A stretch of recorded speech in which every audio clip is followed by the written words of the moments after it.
Oke, selamat pagi guys ya. Kali ini saya akan menjelaskan materi tentang C Sharp, basic C Sharp. Ya, jadi kalau kamu kemarin sudah buat menggunakan drag and drop, ya menggunakan aset yang sudah jadi. Nah, kita sekarang back to basic. Kita sekarang kembali ke basic. Ya, fungsinya buat apa? Fungsinya biar kamu paham nantinya. Kalau misalnya kamu buatnya benar-benar dari basic. Oke, ada kabar baiknya. Kalau kamu menggunakan Unity untuk develop sebuah game, ya kamu harus menguasai yang namanya bahasa pemrograman. Ya, itu kabar baiknya. Jadi mau nggak mau kamu harus belajar yang namanya C Sharp. Ya, itu. Oke. Nah, eh kita buat project baru, ya. Misalnya kamu buat untuk coding khusus. Sekarang setelah dibuat, kamu buka. Oke, kamu buka projectnya, ya. Oke, seperti ini. Oke, kita akan fokus ya. Kalau kemarin kita fokus ke objek, sekarang kita akan fokus ke text editor, kemudian kita fokus ke scriptnya. Ya, untuk melihat hasil scriptnya, kamu bisa lihat di window console. Nah, ini untuk melihat hasil dari scriptnya. Oke. Nah, sebelum mulai, ya, Mister mau make sure ya satu di antara kalian ini ataupun tidak ada yang bermasalah untuk text editornya. Karena untuk edit teks ya, untuk buat script kita butuh yang namanya text editor. Oke. Sir, saya mau ataupun saya belum install Visual Studio Code, Sir. Nggak apa-apa. Ya, kamu bisa install di Unity Hub, install add module. Biasa ya. Atau kamu juga ini misal repeat lagi ya, misal ulang lagi atau kamu bisa mengganti ya, kamu bisa mengganti text editor untuk Unity menggunakan text editor yang ada di dalam komputer kamu. Oke, contohnya misalnya kita mau ganti text editor, klik edit, terus kemudian ada preference. Oke, nanti di bagian external tool kamu bisa ganti di sini ya. Kamu bisa cari open by file extension. Maksudnya browse. Kamu bisa cari di browse. Kemudian kamu bisa cari file text editor kamu yang mana, ya. Kalau kamu Notepad kamu bisa cari di roaming Microsoft, kemudian tadi ya, bla bla bla bla bla, Notepad. Kamu cari Notepad pokoknya padnya di mana. Kalau sudah kamu bisa oke kan, atau Sublime Text juga bisa pakai Sublime Text, is okay. Any text editor kamu bisa pakai. Oke, seperti itu. Nah, sekarang kita akan buat project pertama, coding pertama ya. Nah, pada dasarnya program kemudian web, anything tentang komputer itu bisa kita kita suruh-suruh guys. Kita bisa suruh-suruh mereka menggunakan bahasa mereka tapinya karena mereka nggak ngerti bahasa kita. Ya, itu yang disebut juga dengan bahasa pemrograman. Ya, kalau kamu sudah bisa menguasai bahasa mereka, kamu bisa nyuruh-nyuruh mereka, kamu bisa memberikan instruksi ke mereka sehingga mereka bisa jadi sebuah program. Nah, seperti itu.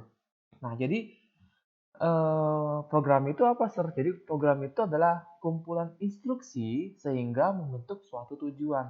Ya, instruksinya apa? Instruksinya tadi misalnya menggunakan bahasa pemrograman JavaScript, Python, C Sharp, misalnya apa namanya, ASP, banyak JavaScript, banyak bahasa pemrograman, sorry. Ya, seperti itu. Jadi, program itu adalah kumpulan instruksi, banyak tuh, ada ribuan, jutaan instruksi atau teks, ya. Nah, bahasa pemrograman yang kita pelajari adalah bahasa pemrograman tingkat tinggi atau high level programming language. Apa bedanya? Semakin tinggi bahasa pemrograman, ya akan semakin dekat dengan bahasa manusia.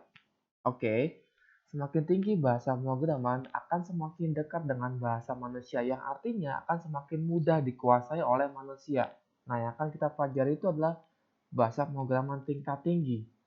Ya, contohnya Ada fungsi function, itu kan menggunakan bahasa Inggris, kalian mesti tahu misalnya.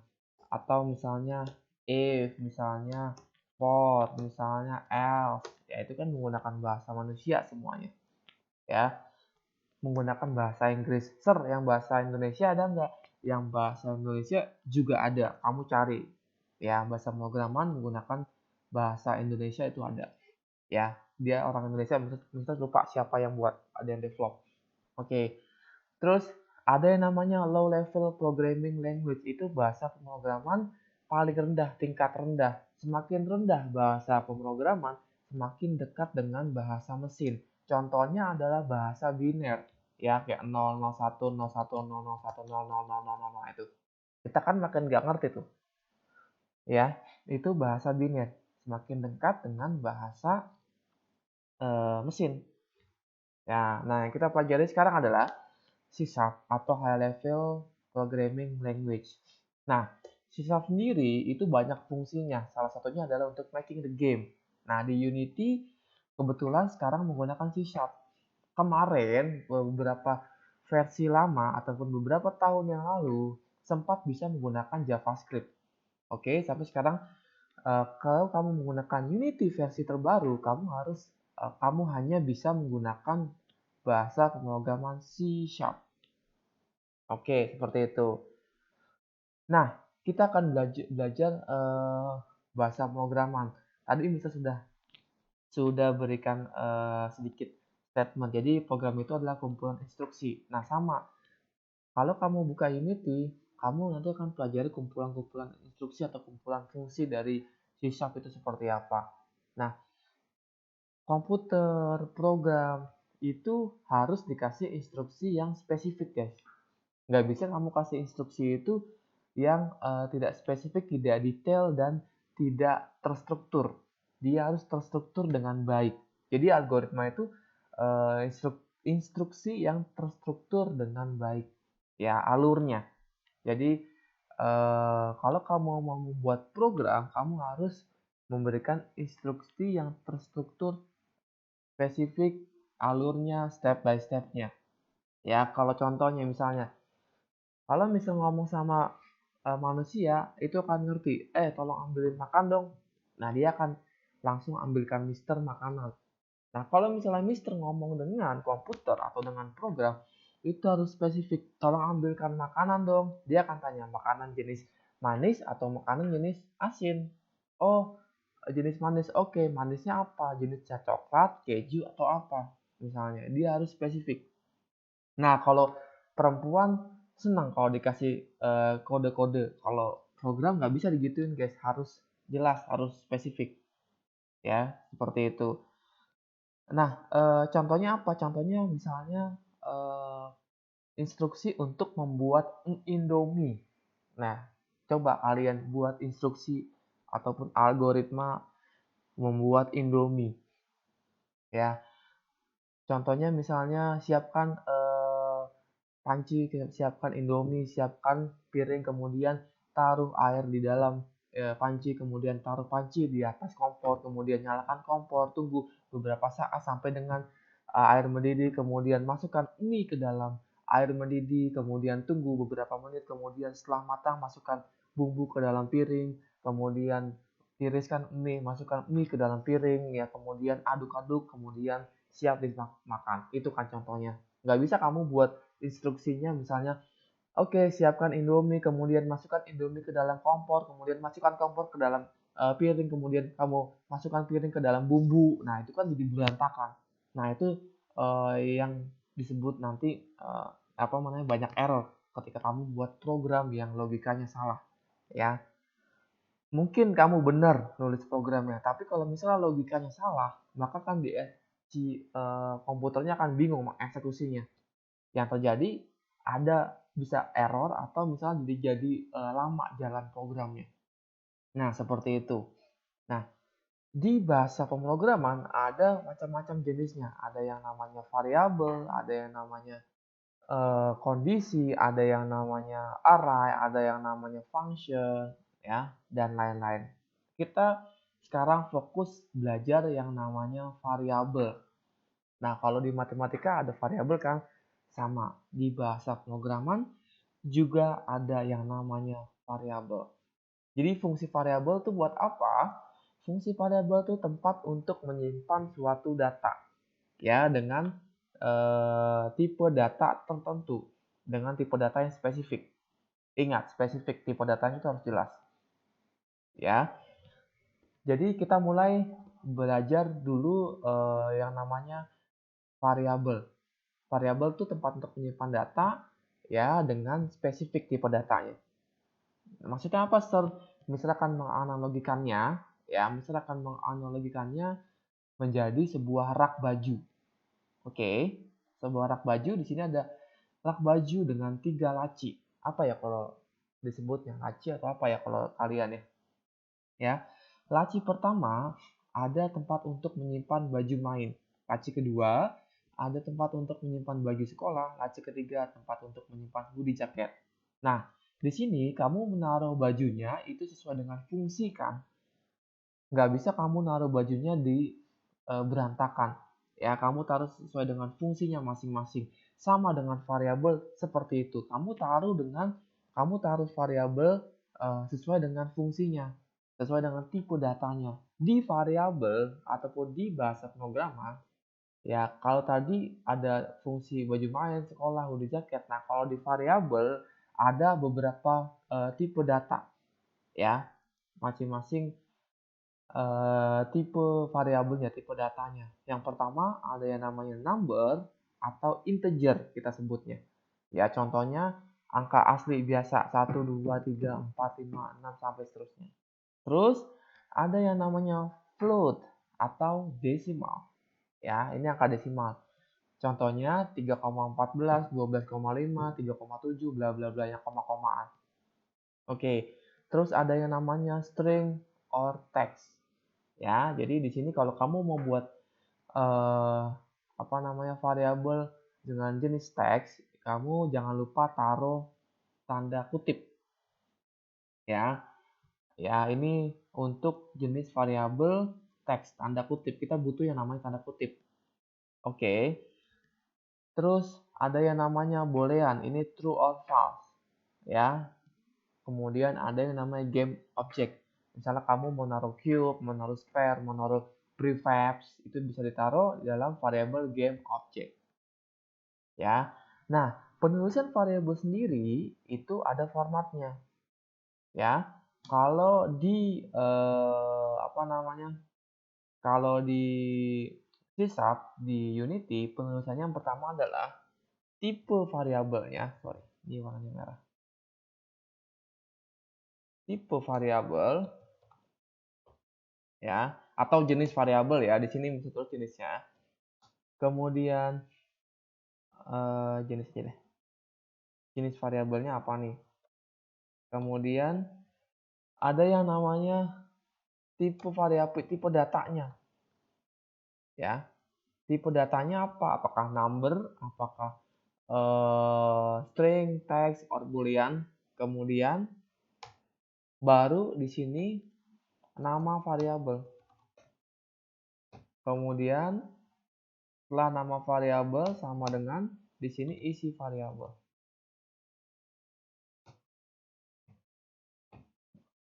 Nah, ini adalah format penulisan variabel di C# ataupun di Unity ya. Jenis variabel, tipe data, nama variabel, kemudian isi variabel. Oke, kalian baru tahu di tipe data. Ada yang namanya tipe data tuh ada yang namanya number, float, kemudian text, kemudian game object ya. Number ini angka nanti bisa kita olah, kita bisa hitung, kita bisa kali, kita bisa bagi, kita bisa misalnya tambah dan lain-lain ya. Kalau teks tidak bisa kita hitung ya, kan teks tentunya nanti error kalau dihitung. Oke. Terus kemudian ada yang namanya jenis variabel. Jenis variabel itu seperti ini guys, private or public ya. Private bedanya apa? Private hanya bisa di-declare atau didefinisikan di file yang sama. Nanti kita akan praktek. Ya, kalau public kita bisa modify di luar file tersebut ataupun di luar objek tersebut. Jadi kita modify value-nya ya, itu bisa dari luar ya kalau menggunakan public. Oke. Terus nama variabel bebas ya. Penulisan nama variabel. Nah, ini penulisan nama variabel, oke, itu harus sesuai dengan kaidahnya. Yang pertama, ditulis menggunakan huruf ya, ditulis menggunakan huruf, kemudian tidak bisa menggunakan simbol. Contohnya, ini contohnya. Penulisan variabel harus menggunakan huruf, contoh nama. Kalau misalnya kamu tulis nama, terus gabung simbol seperti ini, error. Ya, kalau kamu mau menggunakan simbol, hanya allow menggunakan underscore. Nah ini, ya nama tag misalnya. Oke, atau misalnya merekomendasikan kamu buatnya itu misalnya tanggal, kemudian lahir. Disambung aja. Ya, kemudian membedakannya ada huruf besar di setiap penamaannya. Ya, nama, tanggal lahir, kemudian misal tempat, kayak gitu ya. Tempat, tanggal lahir. Nah, itu ya, itu contohnya. Oke, terus kita juga bisa hitung ya menggunakan operator aritmatika kali, tambah, kurang ya. Nah, sekarang kita akan praktek langsung. Oke, sekarang kita akan praktek langsung. Siapkan Unity-nya ya. Kemudian kamu buat create ya, C# script ya. Namakan misalnya coding. Ya, setelah itu kamu double klik ya. Nanti akan ada seperti ini. Nah, ini struktur dari C# Unity-nya ya, seperti ini. Oke. Ini menggunakan yang namanya object oriented programming ya. Ini nanti kita pelajari ya, jauh ini mah. Kalian cukup paham basicnya aja. Ya, bisa jelaskan basicnya. Ini using system.collection artinya dia memakai file system dan memanggil fungsi collection ya, sama yang lain juga. Ini dia menggunakan file Unity engine ya. Kan bisa pernah buat kayak gini kan ya. Using Unity engine.ui artinya dia menggunakan file Unity engine dan memanggil fungsi UI ya, seperti itu. Oke, ini kemudian strukturnya public class ini coding 2 ini adalah nama kelasnya yang artinya nanti ketika kamu buka Unity yang dipanggil di komponen ya, for example yang nanti akan kamu panggil di komponen ini adalah nama kelasnya guys ya, coding 2. Nah ini ya, yang dipanggil nama kelas ini. Nama kelas ini dan nama file ini pastikan sama. Oke, biar nanti bisa dipanggil. Oke, itu. Terus mono behavior ini adalah fungsi sama. Ini fungsi di Unity, artinya dia manggil fungsi mono behavior. Terus kemudian ada garis miring 2, ini artinya sintak untuk membuat catatan ya, note. Ini tidak dieksekusi ya. Jadi kalau kamu ketik apapun di sini, ini tidak akan error. Ini hanya untuk nandain, hanya untuk catatan kamu. Ya, sometimes kamu buat coding ada ratusan ribuan, kamu butuh catatan untuk supaya nggak bingung. Ya, oh misalnya catatan tentang karakter yang loncat ataupun tentang hitung-hitungan ada di mana, kamu bisa catat di situ untuk nandain ya, seperti itu. Terus void start artinya ini start dimulai dari frame pertama ya. Nah, fungsi start ini start di frame pertama. Game, animasi itu sama ya. Dia terdiri dari banyak frame. Ya, dia kumpulan frame kan. Frame 1, frame 2, di kumpulan frame ya, sehingga membentuk suatu objek atau suatu apalah something gitu. Nah, ini start ini frame pertama ya, kemudian voice update ini adalah frame setelah frame lanjutan ataupun frame yang berjalan nantinya ya. Oke, ini frame pertama, ini frame berjalan setelah frame pertama. Oke, sekarang kita akan buat contoh, ya. Kita akan buat variabel tadi ya, format variabel itu seperti yang bisa contohkan tadi. Mana dia? Nih, jenis variabel, tipe data, nama variabel, kemudian isi variabel. Contohnya, misalnya di jenis variabelnya apa? Private, kemudian tipe datanya misalnya string, kemudian namanya nama, kemudian sama dengan, kemudian isinya apa?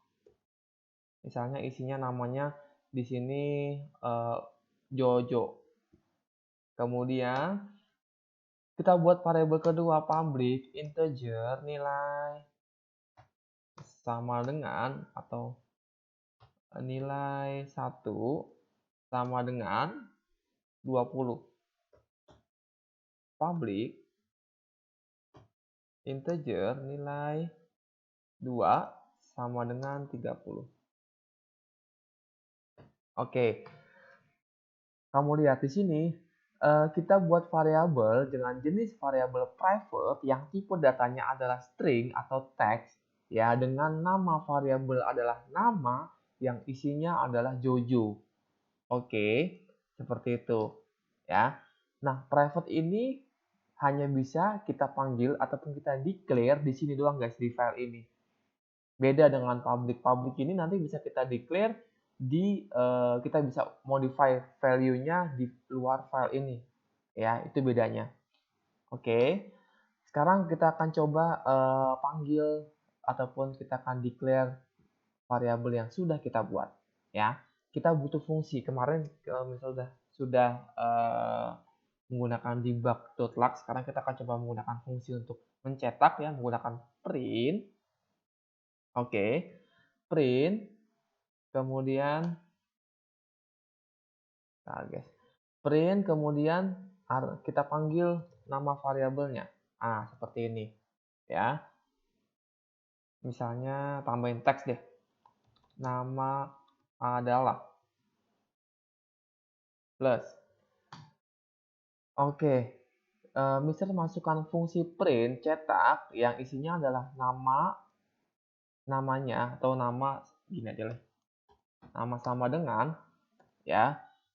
Kemudian Mister gabungkan dengan variabel nama. Ya, menggunakan simbol plus. Kalau kamu mau menggabungkan menggunakan simbol plus ya, jangan lupa.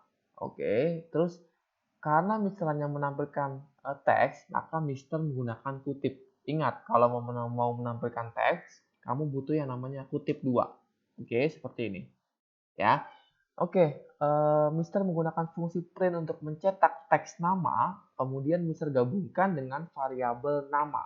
Harusnya ketika Mister simpan, kemudian kita eksekusi file ini, yang keluar adalah nama sama dengan Jojo. Kita lihat ya.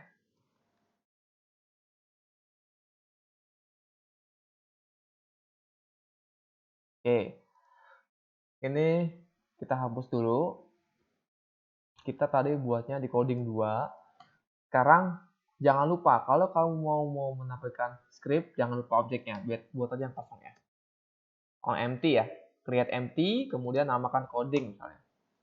Kemudian kita add komponen, tadi namanya coding 2. Kemudian, nah ini bedanya.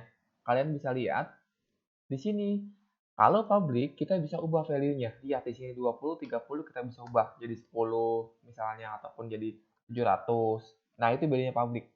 Oke. Ya. Sekarang kita akan coba jalankan. Ya. Kita play. Lihat. Untuk melihat hasil dari script, kita ada di konsol. Ya, lihat. Oke. Di sini nama sama dengan Jojo. Sama kan? Nama sama dengan Jojo. Oke, nama sama dengan Jojo. Oke. Nah, sekarang Mister mau panggil yang nilai 1 2 bisa. Ya. Misalnya di sini nilai 1 sama dengan plus nilai 1 ya. Kemudian sorry. Nilai 2 sama dengan plus nilai 2. Artinya nilai 2, teks nilai 2 ya, Mister gabungkan dengan variabel nilai 2. Nilai underscore 2. Oke, kita simpan. Kemudian bikin satu lagi, print. Tuh, udah muncul kan? Nilai 1 10, nilai 2 30.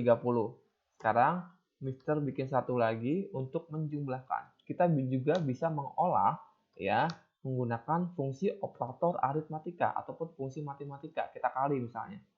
Ya, di sini total. Totalnya adalah total hasil kali.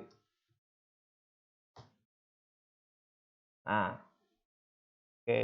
Jangan lupa plus. Oke, sekarang. Wah, error nih, Sir. Nah, di sini kita lihat errornya ada di tanda titik 2. Ya, 2559. Ini line ya. 2559 ini line yang kamu cari. Nah, ini 25 nih. Ternyata Mister kurang titik koma. Nah, no isu kan? Sekarang kita clear, kemudian kita jalankan. Tuh, langsung ada kan 10, 30, hasil kalinya adalah 300. Ya kan? Ini jangan lupa spasi. Oke, sekarang kita ganti value-nya. Kalau public bisa kita ganti guys. 49 kali, susah deh, 123. Gitu. Terus kita play. Nah, clear dulu. Tuh, lihat hasilnya. Lupa diganti guys. 47. Oh. Ya, 46 kali 4, 5, 5, 5, 5, hasil segini. Ya, itu. Kita juga bisa memberikan operator aritmatika ke dalam script kita. Ya, itu yang pertama. Terus kemudian, selain ada operator aritmatika, ada yang namanya operator logika. Ya, untuk membandingkan value. Ya, ada operator logika. Oke. Apa contohnya? Ada sama dengan, lebih kecil sama dengan, ya, atau or atau and. Ya, itu operator logika. Ya, operator pembanding dan operator pembanding. Ya, contohnya gimana, Sir? Oke, contohnya misalnya ini operator pembanding ya. Operator pembanding itu sama dengan, lebih sama dengan, nah itu operator pembanding. Oke. Misalnya kita ganti fungsinya. Misalnya kita mau membandingkan nilai 1 dulu deh. Jangan nilai deh, kita bandingkan nama. Jika nama, ini yang disebut juga pengkondisian ya. Ini yang disebut juga dengan pengkondisian, itu adalah kamu bisa mengkondisikan beberapa kondisi ya. If, else if, dan lain-lain ya. Jika nama sama dengan Jojo, oke, maka hasilnya ya saya adalah anak kelas 9. Oke.